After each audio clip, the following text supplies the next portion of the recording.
Hi, my name is Dan Zeilinger, and I have been a world-traveling trad jazz musician for the past 40 years.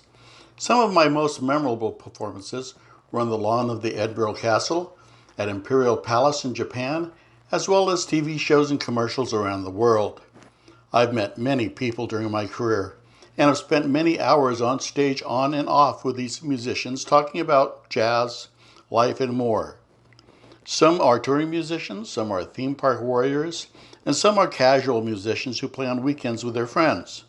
I think they all have stories worthy of a movie script. And through these interviews, I'll be sharing them with you. Hi there, this is Dan Zeilinger with Trad Jazz Today. My next guest I've known for a very long time. In my opinion, I think he's the hottest jazz cornet player in Southern California. My goodness. Not across the whole Western region and beyond, actually.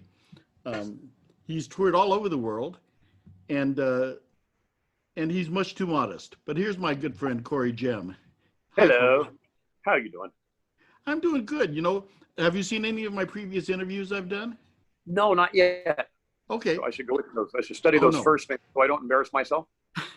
No, not at all. All I basically do is talk people through their life stories. Okay. Nothing serious, you know. I got it right. Nothing epic. Okay. But for example, I see you were born in Altadena. I was actually born in a Glendale hospital, but that was the closest place to Altadena. I might have to put my phone charger in here so it doesn't die. Go ahead. I have to pick up my phone for a second. But I lived in Altadena most of my life, all through high school and a little bit of college, and in my gigging career. Now the charger now is going to make the phone rock. That's a home with a famous Southern California dairy, isn't it? Altadena? Yes. Let me ask you something real quick. Sure. Am I upside down? Nope. I'm good? Yep. Except okay. I could use a little more forehead. Okay, there we go. Okay. I have my phone turned upside down, so I have the charger on the bottom. So I understand. Okay. No problem. Okay. And I have a nice view of your keyboard too there. I got a keyboard. It's a Present Flaming. Oh yes, okay. Yeah, so Glendale wasn't good enough, huh? No, I'm serious. We were talking about the dairy in Altadena. I never saw it. I didn't know anything about it. I only heard about it as a kid, and I go, oh, is there a dairy around here? Now there's Altadena Milk or something like that on Foothill Boulevard. There was like a drive-through or something. Yeah, that's right. Is it Altadena Dairy? I think it was an outlet for Altadena. They may have moved the plant, but that product is called Altadena Dairies. Okay. So yeah. Okay. Yeah. So Altadena, just below the golf course. I grew up there my whole life as a little kid, and my friends come over and play stuff through high school and then college, and then a few years out of college, you got my little 2-bedroom house out in Rancho Cucamonga. Rhymes with Cowabunga. We'll get to all of that. I first want to know, what was your first instrument that you picked up? Oh, it was a plastic trumpet that had 6 different valves of different colors and a little noisemaker in the mouthpiece area. And then that was we got that at Webster's Pharmacy on Lake Avenue, if that means anything to anybody. I guess not. But that was like the rage in those days. And I played that along with like the Tijuana Brass albums, and then I looked at the cover of I think one of the Tijuana Brass albums, and actually saw he was holding, and it didn't look like the colored one I had with the 6 valves and different. I said, wait a minute, that looks more I want one like that. And I tried if that was the Tijuana Brass cover, or it may have been the cover to the 5 Pennies soundtrack with Red Nichols with Danny Kaye. Yes. Yeah, that may have been the one. So I saw that, and then my dad got me a cornet from one of his friends in the fire station, and then I'm just saying, I looked at the Tijuana Brass covers, and I saw the cover to Whipped Cream, and I said, I want that. So it's a similar thing. Yes, exactly. So yeah, so the trumpet or the cornet actually originally, and then putzed around with that for a little bit, and then in one of the lessons I was having, I was getting confused. And this is funny. I don't know if they're going to this now, but like as far as learning the ties and slurs, because it's still a line that looks the same, but it's not the same. But you're supposed to, and it got really annoying that they didn't have a separate icon for a slur than a tie. I agree to this. I agree to this day. I know, and what's interesting is about that frustrated and annoyed me so much that I put the horn down. I went outside and played it with a Lego or whatever like this, and that was the last thing and I never came back to it for like a few years. It was because the ties and the slurs, they had to figure out how to make different icons. It's like, no, you can't do that. So yeah, I'll come back to that in a bit. So for a couple years I didn't play, and then my buddies in junior high were part of the boys club band, and I think they said, do you want to come hear a band concert with the boys club band? I said, okay, sure. And I said, that looks like fun. Oh, but I guess I got to pick up the trumpet again if I do that. So after about a year or so, I picked up the trumpet again, and I stayed with it that time. And then through, junior high, not like high school and stuff, I got some other instruments out of the band group, like a clarinet and a trombone and a sax and a French horn. I touched around very briefly on some of those things. It didn't touch too much. You came out of John Muir High School. Yeah. And they had a really strong music program. They always have. Yeah. That was a good Being one. a high guy who works with high schools all the time still, that's right. Yeah. I know that program, Yeah, and we had a band director there the last year I was there, and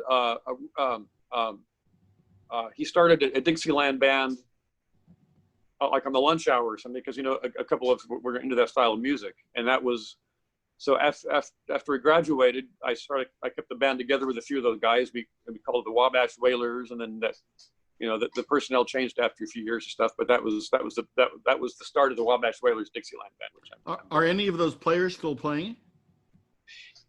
Yes, actually, Steve Daniels, I think, still plays drums, and he's on Facebook. He may be watching this. He played drums. John Goose, John Lamonchek, sax player and clarinet. I don't know if you're still playing instruments. Cliff Stratton was a sax player. He's playing bass. I know he's still gigging around and stuff like that, so he's still doing it. And then Jack Woodmark on trombone. I should find him on Facebook, our trombone player. Last name is Woodmark. Yeah. Not the one that we know. Okay, not that Jack Woodmark. No, a different one. I think it was Woodmark. Good trombone player. And I just remembered this conversation. I should find him on Facebook and see what he's doing. But yeah, so those guys are still. I saw some of those guys at the reunion, like at the 20-year reunion or something like that, and said hi again. But so yeah, so that's kind of. And sometime or another, you ended up at PCC. Yeah. Did you march the Rose Parade with that band? Yeah, a couple of times. Once or twice, maybe twice. I don't remember. I think it was twice. That's a heck of a parade. My son used to be a trumpet player in medieval times. Okay. And they had a fanfare unit that marched that every year in front of the horses. Thankfully, in front of the horses. In front of the horses. Yes. It's a good place to be. Now, who was your earliest trumpet teacher? Earliest was probably I studied with Red Nichols and Louis Armstrong from the soundtrack of the Five Pennies record. And then I studied with Harry James to the radio station, sitting on my bed in the bedroom with my mute in. And of course, he didn't know I was listening, but those are my first trumpet teachers. And actually, even before that, I guess my first trumpet teacher was Herb Albert. Yeah. I actually, when I was in high school, we actually put together a Herb Albert, a Tijuana brass group. I think we called it the Brass Ring when I was still playing trumpet. Okay. Yeah. And yeah, that's really interesting. But it's funny that Louis was one of your earliest influences, because I interviewed Phil Andreen, and I've interviewed a lot of our friends, and everybody always equates you with the Bix sound. Yeah, it was actually Red Nichols was my first sort of jazz influence, and I heard Louis. I never liked Louis early on as a kid, because I didn't get it. I thought he's just a little brash. Me too. Yeah. But interesting. But Red Nichols was of course he was all over that album, because it was about Red Nichols. So that was sort of the sound. And then something clicked later on about Louis, the way he was just laying stuff down, and I went, wow, there's only one person who sounds like that, and that's Louis. And it's like once you get it, you get it. Yeah, it's funny though. I would watch his appearances like in the late 60s, early 70s on TV, and go, this guy's cracking notes, and he sounds like he can't hold a pitch, and he's got a weird vibrato. I don't understand what the big deal is. Yeah, that was the same thing. And then once you hear what's all underneath that, then you go, wow, that was really cool what he did, and nobody else is really doing that. Yeah, and then you realize it was intentional. That was a big mind change. Oh yeah, a lot of stuff. Yeah, but as far as an official trumpet teacher, live, there's a dude named Bob Rithaler, and he was big in the Pasadena area. Okay. And I'm not sure. I Googled him. I couldn't find him. So he was about 60 or 70 years old at the time, about 50 or about 40 years ago. So I'm sure he's gone by now, probably. But and then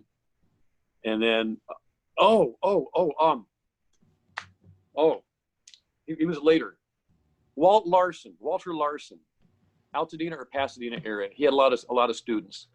Walter Larson was the first official trumpet teacher that I go in person with, and he was great. What did you learn from him that was surprising? Is there anything? I like one of the first lessons. It was I was saying, okay, so this he said like this is an F, okay, and it's the first valve, and then this is a G, and it's open. And I was looking at the music and said, well, why don't they just write the fingerings over the notes? He says, oh, after a few minutes, he'll say, oh, I know that. And I was going, what? And after a lesson or two, I said, oh, yeah, okay, I get it. Oh, I understand, yeah. Yeah. When I first picked up a trumpet, I tried to write a song. And the only way I could notate it was by putting down valve positions and trying to remember what pitch it was. And I understand so what you're talking about. And so why don't they just put the valves on that count so I remember? You'll remember quick enough. Don't worry about it. No, I didn't know that you spent some time with the frogs. Yeah, I did. I did a like one and a half gigs with them. I think I did a. It was an old folks home, like a retirement home or something like that. I played with Steve Tyler, I think, for the first time. I think Steve Tyler might have got me on that actually.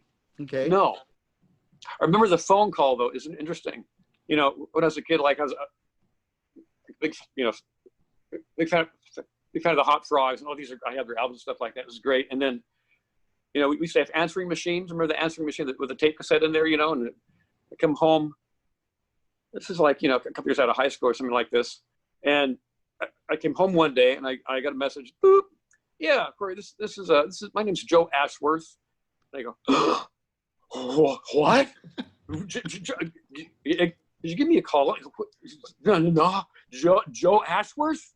Oh my God. Oh, hello, Mr. Ashworth. Yes, I'm returning your call. I was like, oh my God, Joe Ashworth called me?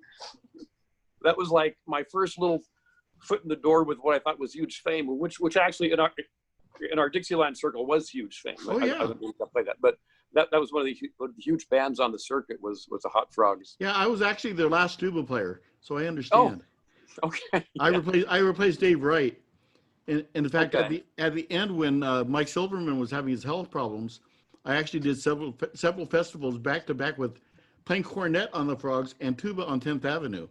Oh. At festivals, so I stopped that right away. Oh my gosh. Now Phil Andreen, of course, speaks glowingly of having you at the Burger Continental for all those years. Oh, that was fun. Yeah, that was great. That was some good times there. And then he also speaks glowingly about the fact that that's where you learned how to play clarinet. That's when I picked it up again.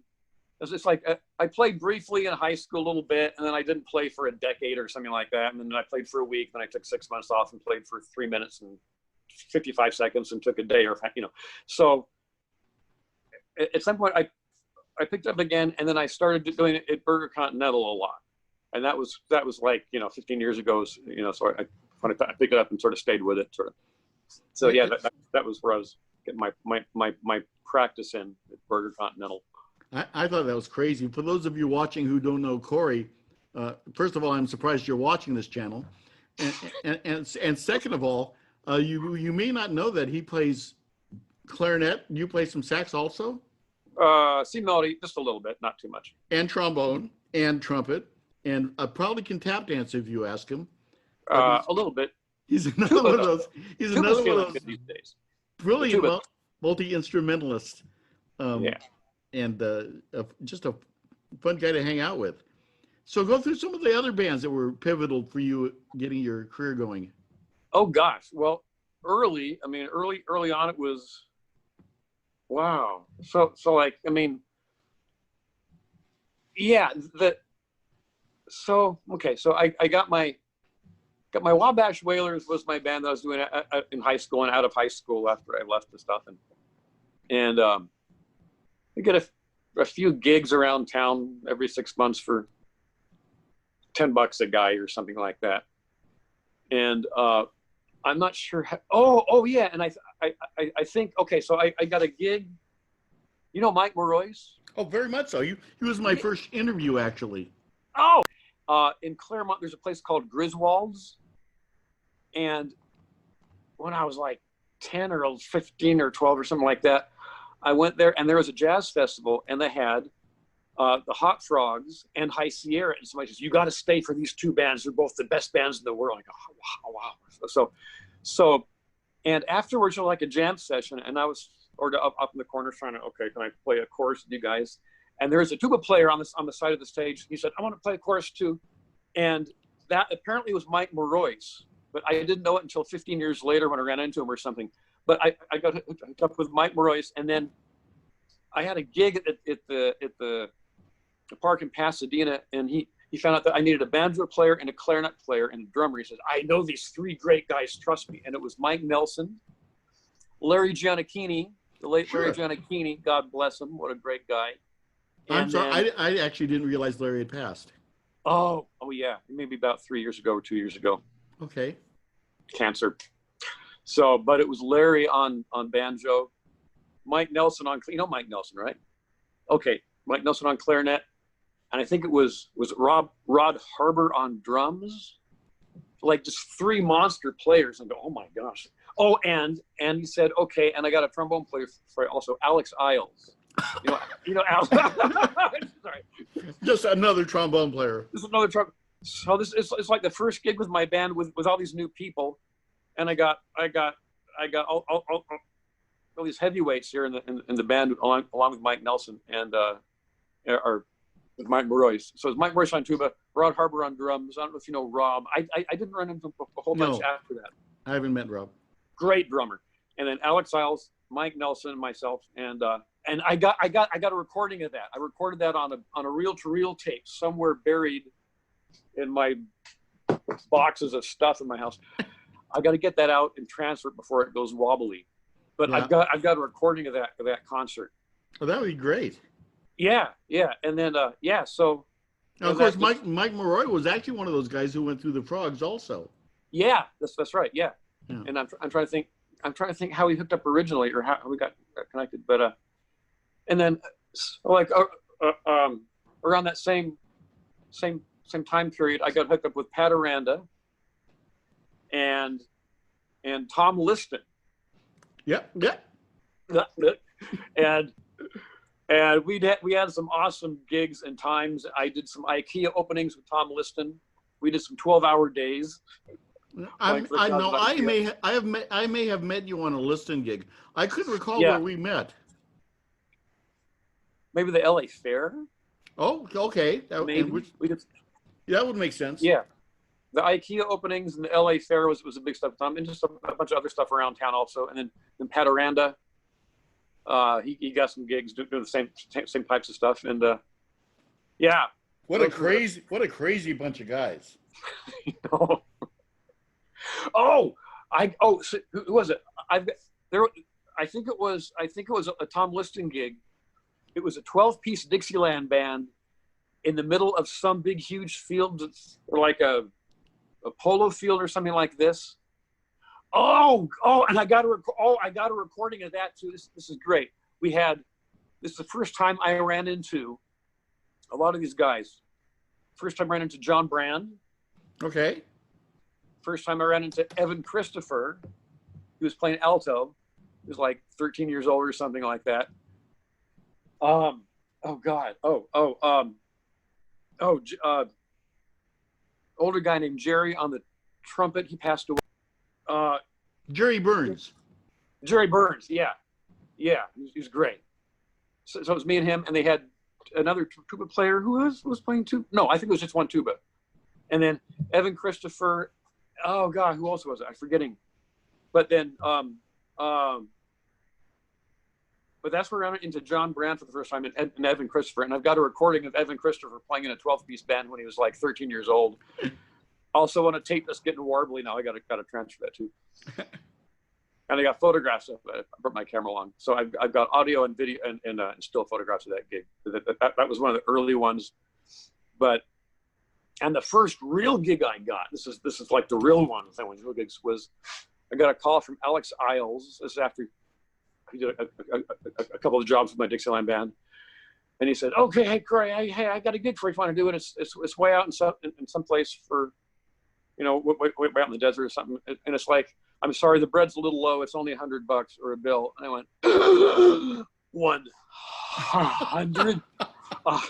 $100? And that's what the gigs are still paying today. No. I know, that's what's kind of a little sad, but it's like, oh my God. So a phone call from Joe Ashworth and the phone call from Alex Isles saying, "I have a gig for you and it's only $100. And this for there, now I feel like Steve Martin saying, "Wow, things are going to happen to me now." This is the beginning. The phone book. Oh, the phone book. $100. I remember the first time I had $100 bill in my hand. It was like you folded it up just right and ironed it before you put it in your wallet. And anyway, yeah. That's not all that silly. I remember that feeling. I called for a real gig.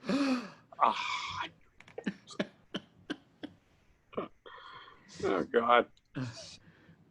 We were young and foolish, and now we're just old and foolish. Old and foolish, yeah. Actually, I don't know if you know this, but I'm actually 9 years older than you. You're kidding? No, I was born in '54. Oh wow, you look great. Yeah, dude, you still got your hair. So what's the next band you ended up? Well, I've got so many of these bands. I've got I got a resume, a dossier written up on you in front of me here, and I did do Dean Moira's band once. Oh yeah, okay. But I sweated bullets. Because I was doing it on string bass, and okay. I don't read string bass, or I didn't, and I knew enough, to sort of lie, and I got on the band, and I was sweating through my tuxedo. Oh, yeah. And John Reynolds was just laughing at me, and I think Randy was playing drums, and I literally was sweating through my tuxedo. Anyway, what can I say? Oh my God! Now tell me more about the Rolling Figs project. Oh gosh.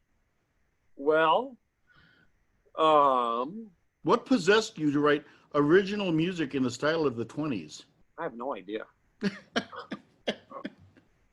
Well, it's interesting.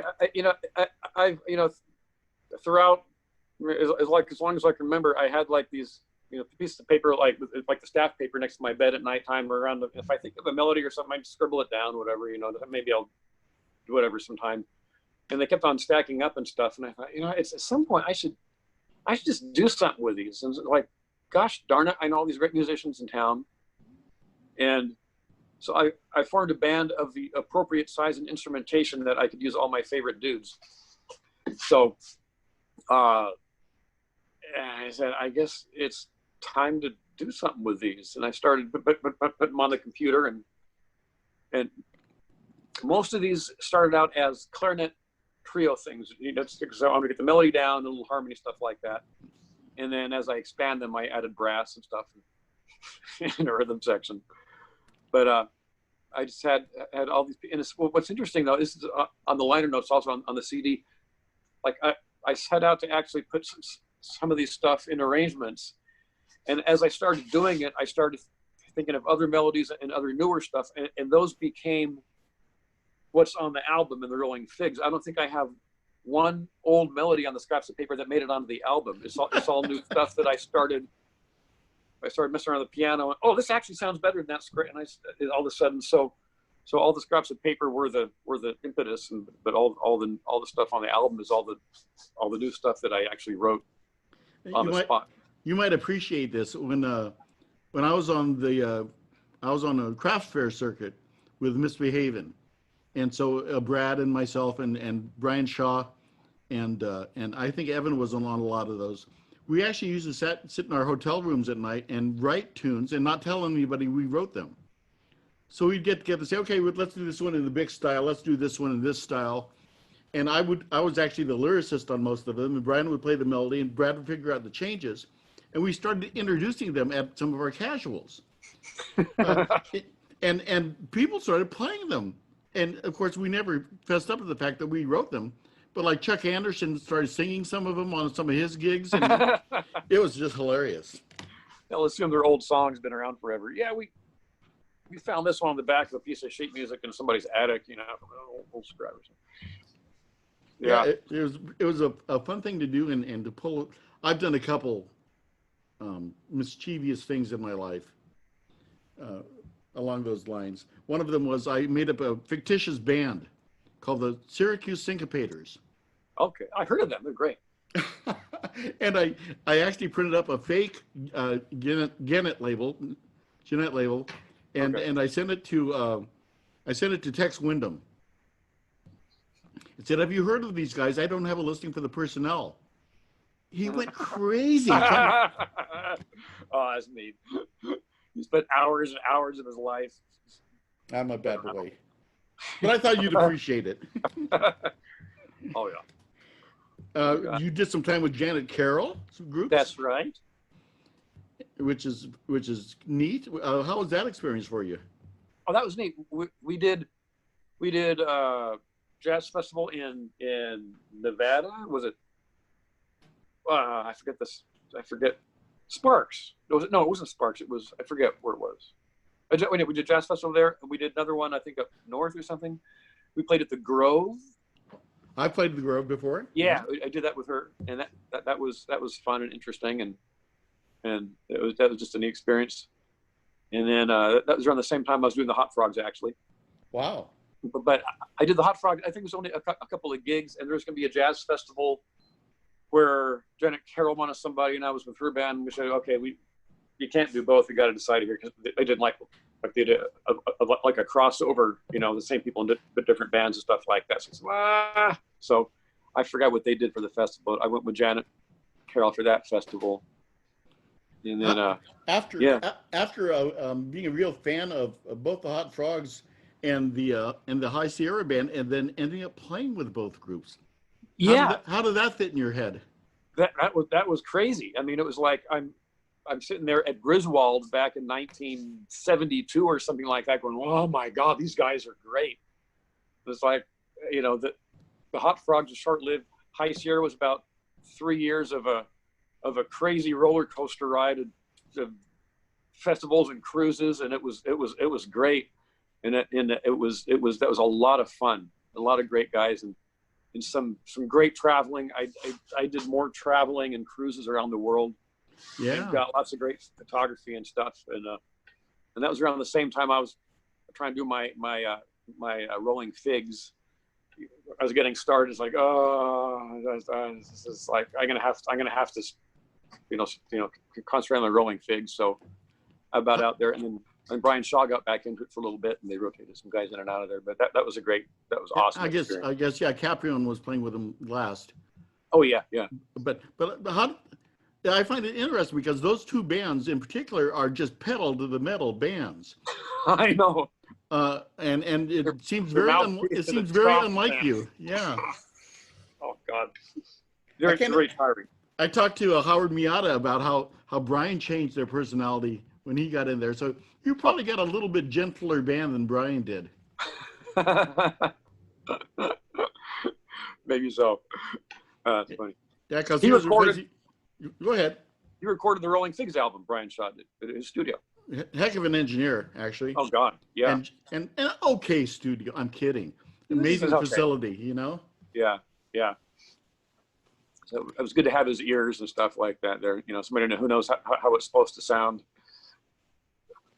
You know, yeah. As opposed to having the rock and roll sound guy at the festivals going test cymbals. Test. Okay, we're going to test the bass drum for 15 minutes. Thump, thump, thump, thump. Is the bass drum microphone loud enough? You're a little more bass drum on the microphone. Oh, thump, thump. Okay, now the snare drum for 15, 20 minutes.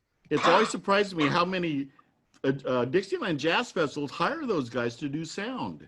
I know. It's God, I know. Wow. You know, yeah. And what happens, of course, is the leaders just go, just shut it down. I know. You know? The only person I know who likes a really powerful sound system is Dan Barrett. But otherwise, all the rest of us hate it. Oh, really? Yeah. He's the reason. But I don't know. No, I was actually completely joking about him loving a good sound system. Oh, good. I'm glad to hear that because I have to interview him. And I'll tell him that you said that. You tell him I said that. Yeah, so Corey said, you really appreciate a good hot microphone and big That's speakers. right. And 16-inch PVs. Yeah, stacked on top. Yeah, perfect. I'm going to do that just to throw a wrench in his works. And so the Wabash Whalers raised their head again when you started playing at Knott's for a while. Oh yeah, that's right. Yeah, for one summer, or last summer, for about 2.5, 3 months or so. That was a lot of fun. We had a good sound, actually a really good sounding sound system. Those guys are excellent. It wasn't overbearing. I could hear everything. It was really nice. That was one of the better sound systems we had. So you heard that Knott's Berry Farm. Yeah, of course, I was there for 9 years, I guess, with Rusty and Brad and George Andrus. That's right. I did a couple of those for a summer, I think. Actually, yeah, a long time ago. Yeah. I think came in subbed with that for Rusty a couple times. Yeah. That was actually a fun gig. Yeah. We had our little sound system on that tiny stage, and people left us alone. What more could you ask for? Yeah. And then you have the Dixie Bop Quartet, which seems different for somebody who knows you're playing. But, I mean, I kind of span the gamut of a little beboppy stuff also. I've got that style. I don't use it a lot because most of the gigs don't require something like that, but I can I stick my feet into that. So just as, you know, for a little fun and different thing, if somebody's looking for a band that's not quite so Dixieland. Some chromaticism, yes. Yeah, a little more bebopish, but it's Dixieland songs in a more bebopish style, you know, so. Okay, well, listen, I'm going to start tidying things up here, but I want to give you a chance to give any last thoughts you have, and you have as much time as you want to do this, and plug anything you have available that people can purchase or listen to. Oh gosh, well, I've got my Rolling Figs album, and you can go to CoreyGemme.com, CoreyGemme.com, and you can get my email's on there too. In fact, my email is Corey@CoreyGemme.com, as long as you spell it right. Corey, first name, last name, Gemme. So there's my Rolling Figs CD. You can. Well, actually, just ask me, just email me. But I've got a. Do you have that on CD Baby or Amazon? No, I got to get it on. I know, and I'm billing it. So right now, it's still physical CDs.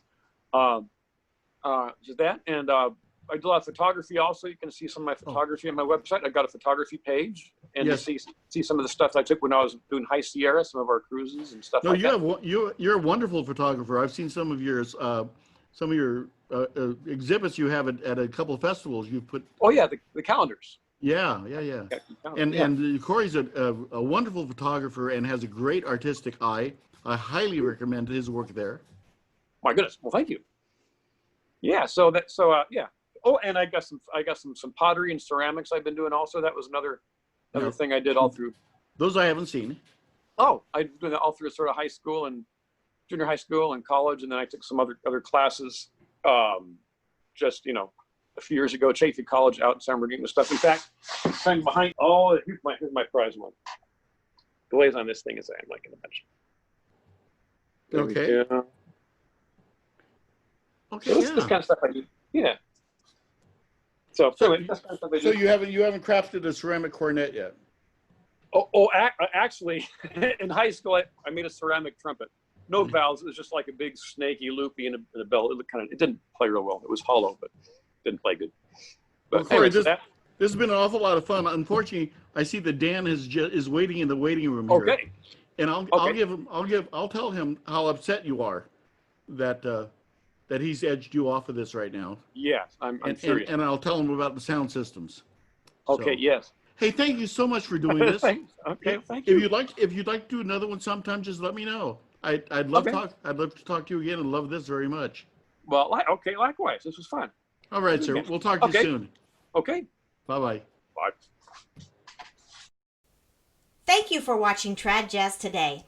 Dan shows new interviews every Monday, Wednesday, and Friday. Make sure to check out the archive of past shows and please give us a thumbs up when you subscribe to the channel. Bye.